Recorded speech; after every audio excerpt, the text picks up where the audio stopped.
నేను ఏదో పెద్ద పాపమే చేసి ఉండవచ్చు, ఆ పెద్ద పాపానికి తగినంత ఫలితాన్ని మాత్రం నాకు ఇవ్వకండి. అంత పెద్ద అశుభవార్త నేను వినేటట్టుగా చేయకండి.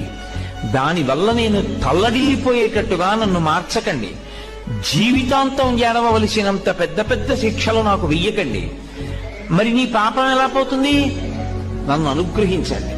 నేను తప్పు చేశాను. ఎందుకు చేశాను? మీరున్నారని తెలియక చేశాను ఒకప్పుడు ఆ పాపం. ఇప్పుడు తెలుసుకున్నాను మీరున్నారని, కాబట్టి నేను చెయ్యను. ఇప్పుడు నేను ప్రయత్నపూర్వకంగా ఏ తప్పు చెయ్యట్లేదు, కానీ అప్పుడు చేశాను. ఈశ్వర, మీరు నన్ను మన్నించి ఆ పాపము యొక్క ఫలితాన్ని ఇచ్చేటప్పుడు బహు తక్కువ చేసి ఇవ్వండి. నేను భరించగలిగేలా ఇవ్వండి తప్ప నేను భరించలేనంత దుఃఖాన్ని నాకు ఇవ్వకండి.